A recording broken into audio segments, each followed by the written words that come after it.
Welcome back to Sahara TV. I am Jerry Mbure, and with me in the studio I have Sduduzo Mbili. He is a choreographer and he is also a radio host, and I have Vaindirlis, who is a performer. You can say you're a musician, right? Yeah. Yes, she is a musician. So we are still speaking on the South African Youth Day, and we are going to have them speak to us about what it means, and we are going to get deep into knowing what are the issues that are facing the youth in South Africa. So what does Youth Day mean to you?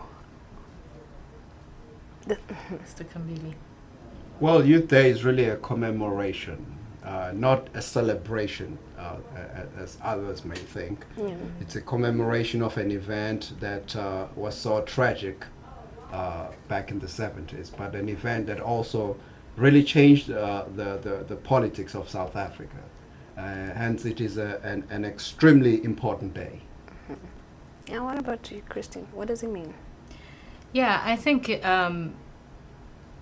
you know, from my experience back in the day, you know, the whole thing about Youth Day is that, the kids had to go to school and learn Afrikaans. And, you know, everything had to be taught in Afrikaans. And from my perspective, I left South Africa when I was 14, and when I wanted to go back to college, I couldn't go back because I didn't speak Afrikaans. Yeah. So, you know, it's like one of those things that limits your whole life and everything that you do, you know? Mm. And so I'm very happy that, you know, that event changed the future for the youth today, you know? True. So you're saying it is different right now. If anyone would come and would like to go back to South Africa, is it any different now? Oh, yeah. It is? Yeah. All right. Yeah.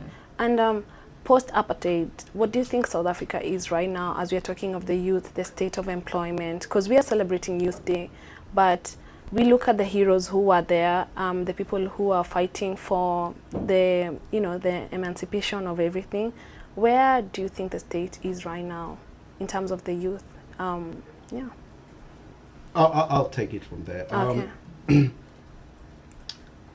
Though we have problems like every other country. If you think South Africa has many problems, look to Europe and you'll see. I mean, you have your Spain, you have your Portugal, your Italy.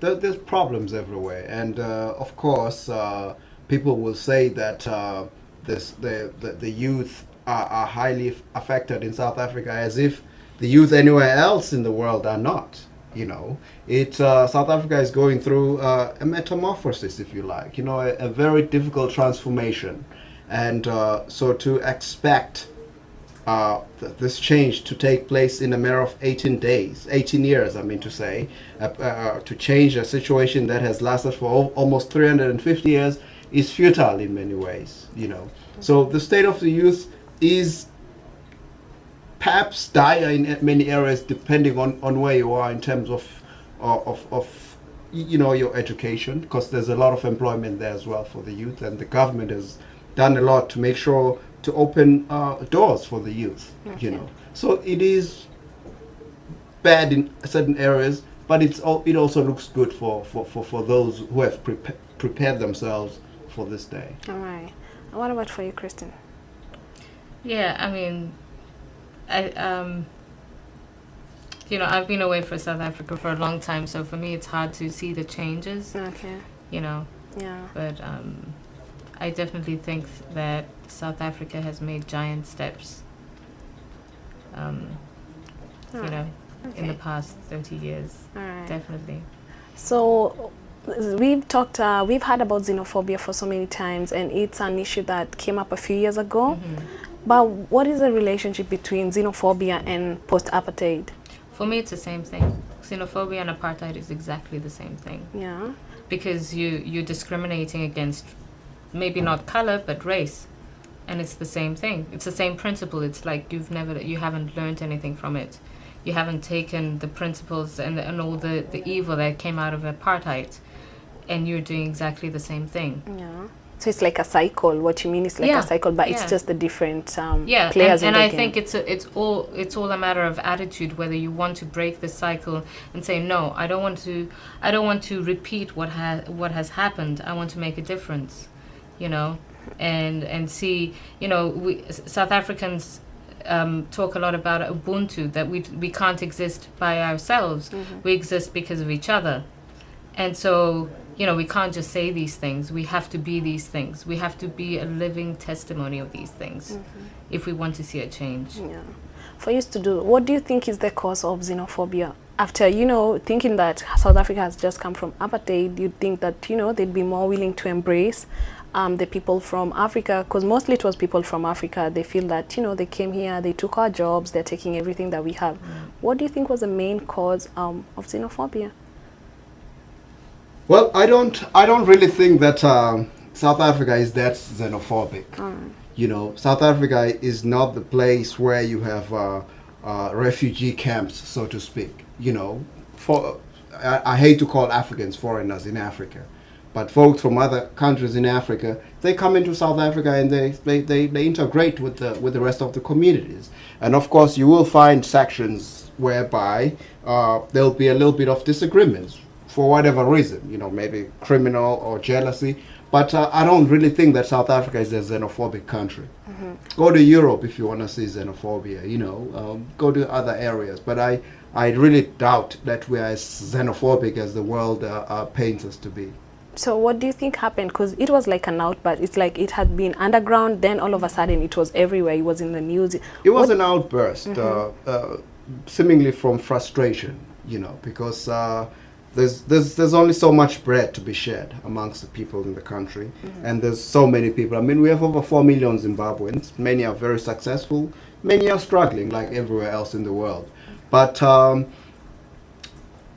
the problem might have actually come out of sheer frustration from lack of resources, Yeah. But I think, we have to be grateful as well the way other African countries helped South Africa during apartheid. I'm not saying, open the doors to everyone, just like in the US, there's a control, there's some kind of control. But we should never forget how other African countries supported us during that hard time. Yeah. Especially Zimbabwe. There were so many South Africans that went to Zimbabwe during that time. And there's many Zimbabweans in South Africa, right. If not more, and of course there'll always be struggle. But I stand my ground in saying that people of South Africa are not xenophobic, or Afrophobic, if you like, because really to be xenophobic is to hate or discriminate against a foreigner, and Africans cannot be foreigners in South Africa because they are African people. So if we were xenophobic, we would actually be kicking the white people's butt.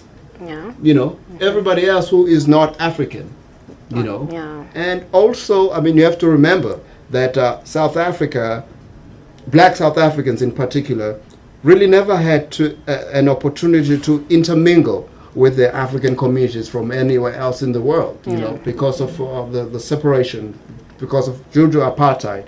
So we didn't really know the rest of the Africans prior to our independence, And so it was a little bit funny for many of us, but I don't think that we're doing that badly in really trying to integrate the people of South Africa with the rest of the community. Yeah, so from what I'm getting is that you're saying, because they were not given a chance to interact with the South African people, they almost didn't know how to react when they were caught up in a situation, and they're like, okay, here they are. In many ways. All right. Yeah. Okay, good to know. So Christine, you have an international background. You were born in London and you were raised in Joburg, and then you've studied in Italy and US, right? Right. Culturally, where do you identify yourself? I definitely see myself as a South African because that's, I think where I got my foundation of life, I guess. I moved to South Africa when I was about a month old. Well, my parents moved. Yeah. And, I went to school there, and, I just, that's the culture that I grew up with, and I left South Africa when I was 14, and I lived 2 years with my grandparents in Cyprus. And then, I finished high school, and then I went to Italy to study. So the other countries were kind of like, I took things from there as well. I can't say I didn't. But, when you've lived in South Africa, it's like, it's almost like paradise. It's like, it's such a beautiful country. And for me, and the music, it's amazing. And I couldn't understand when I left South Africa what it was that made me sad. And it was always the music that kept me connected and kept me feeling, I'm going to go back there one day, So that's where I consider my home. Okay, but during the apartheid, do you think you would have been considered as colored? Well, when I tan, I get very dark. Okay. So there were times when I'd go to the beach and, my parents were, told off. So, So she was an honorary white. That's one thing. We had this discussion before. All right. Because for me, like, race doesn't depend on yourself.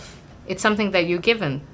We can't decide in the family that we're born, where we're born, the color, the hair, the eyes, whether It's you the have consciousness. big hips, small hips, whatever. We can't decide that. The kids So- are nice. Yes. Yeah, thank you. I know you were saying that for me. No, but we can't decide these things. And I think it's very arrogant to say, oh, I'm better than you because I'm like this, or you better than me because you're like that. Yeah. So for me, it's almost offensive to say, oh, I belong in that race, to that race, because for me, a person is if they're a good person, and they're a God-loving person, and they want to help other people, that's what matters. And you get that whether you in whatever country that you come from and whatever background. So when people ask me, what race are you, I say, I am whatever you want me to be. Yeah, true. So, Sduduzo, I'll ask you, what are the challenges that Black people in South Africa are facing post-apartheid? Because, they were the ones who are feeling like they are landless. Yeah. So right now, what do you feel the challenges way past apartheid? Well, people would like to have their land back, for one thing. They would like to see a process that is much faster in terms of really shifting the gear and bringing balance to the economy, and land as well. Yeah. Because that is really the main issue right now. And I think that it is something that would actually make South Africa go in smoke if we don't attend to it as soon as possible. All right. Yes. So it's like he's sitting on a time bomb. Time bomb indeed. Time Okay. bomb. Alright. Yes. I speak to my father every now and then. He's a very cool guy. He tells me, yeah, well, we may have all the food in South Africa. Our stores are full, the supermarkets, but we don't have the money to go buy that food. So as far as I'm concerned, Zimbabwe is free. Even though they're struggling in a way, but they are free as well because they have their land back. Right. So Black people would really like to have their land back, Okay. if it's possible. Wow, okay. And do you feel that the youth in South Africa are honoring what happened to them? They were the people who were in front of it, Nelson Mandela. But do you think the youth today, as you guys will know them because you're South African, do you feel they honor those people who fought for that? I think there's two types of youth. All right. There's those who really appreciate and what their ancestors went through, and they really make a difference. And then there's the other side that they come into money and they don't know how to handle it, and then it just becomes this bling, The bling culture. Yeah, and for me that is it's sad. It's so disrespectful, What's wrong with having nice things? It's great to have nice things, but I mean, there's people who who don't, and it's like, I've heard people, like there's this, can I say names? Yeah. Kanyambao. I'm sorry. She was like, I don't care if the kids are dying. I want a man who What has... can she do? What is she going to do? But how can she you cannot have... stop enjoying her life. No, but how can you have an attitude of saying, you know, I will not date anyone unless he has his own personal aircraft? I mean, that's so, you know... Materialistic. Yeah. Yeah, and there's, you know, there's children dying, and, you know, like, if you have the money, you know, for me, it's like, if you have, you know, enough for you and your family, then why not help somebody else? You know, there's no reason why not to.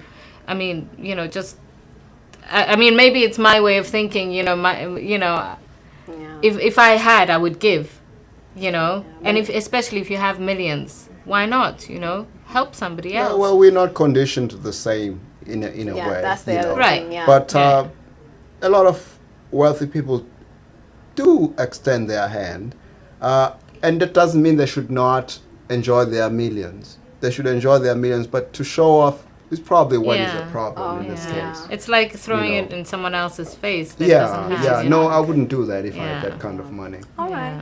And do you feel that the Truth and Reconciliation Commission, you guys had it after the apartheid, and also I know Kenya also had it after the post-election. Do you feel that it helped to make things better? Do you feel like, you know, people were wounded? I know when you go through such things, you were wounded. Do you think that it helped to make things better? You know, it always takes time for something like this to heal. And I think, you know, for some people, it's still difficult. Yeah. It's not an easy thing, you know. So can we say, is there still the same sort of racism in South Africa today as we speak? I think there are people that are still racist. Okay. You know, and I think... Millions of them. Yeah. Not all. Yeah. I mean, you know what it is? It's hard for, you know, to change someone's way of thinking because of a change in politics. You know what I mean? It has to be really a change, like, that's what you really have to think, you know? And... if you come from a family of racists, the likelihood is that you're going to be racist yourself. Right. You know, if your father was racist, your grandmother was racist, you're going to hear it in the your house, grandfather you know? was racist, then the likelihood is, you're probably going to be racist yourself, unless something drastic and you know, happens. when we talk about racism, we think about, oh, it's just the whites. No, it's not. You know, you have the coloreds are racist. You know, the black people are racist. With coloreds. Don't start. Okay. But even between between Bantu tribes, you know, there's like, oh, you know, it's like, so, you know.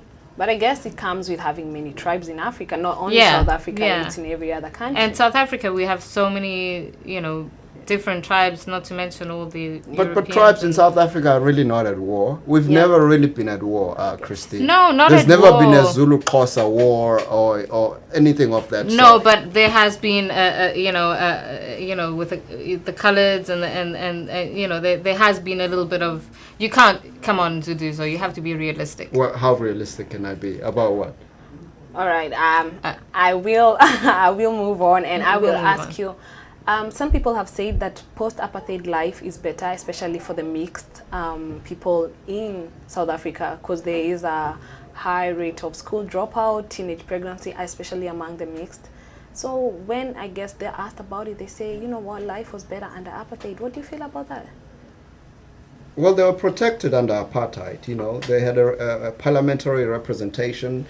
They were given better services than us, the Africans, the pure bloods, you know. So them and the Indians probably may have had it better under apartheid, but I don't think anybody could say it was better under apartheid, because not even whites felt safe really under that putrid system. Yeah. I mean, my family felt awkward, you know. Yeah. Because we didn't agree with it, but you know, there's only so much you can do. Like I was brought up by you know, a nanny. Her name was Precious. She was amazing, and she loved me like her daughter, and I loved her like I loved my mom, you know. But then, you know. All right. So I'm gonna ask you the final question: who are the youth leaders in South Africa today? And does Julius Malema, is he like the face of, you know, youth leadership in South Africa? Please. You answer it. No, you go for it. Yeah, he is. He is? But he's not the only one. Okay. You know, the South Africa, unlike many other countries on the continent, has a very strong youth leadership. You know, and they're powerful. They're powerful. They make their voices heard, and they speak truth to power. And I think that's important. And I wish that the rest of Africa could follow suit. You know, and hold their leaders responsible for all the criminal activities they've committed in their countries, you know. All right. And Julius Malema, even though he's expelled right now, he still possesses quite a great deal of power. Is there hope for a youth president anytime soon in South Africa? Yeah, I mean, no. We can't have a youth president. For what? You need a mature leader. Okay. I would rather we have a female president than a youth president. Amen to that. Amen to that. I'm a feminist, ladies and gentlemen. Yes. Yeah. All right. Okay, thank you very much for coming on to Thank Sahara you very TV. Their viewers, you heard it. We are speaking about the South Africa Youth Day, and we've heard it from Christine and Sduduzo as they speak on their various insights into the Youth Day and what they feel about apartheid and so much more. So stay tuned on Sahara TV as we have more for you coming up.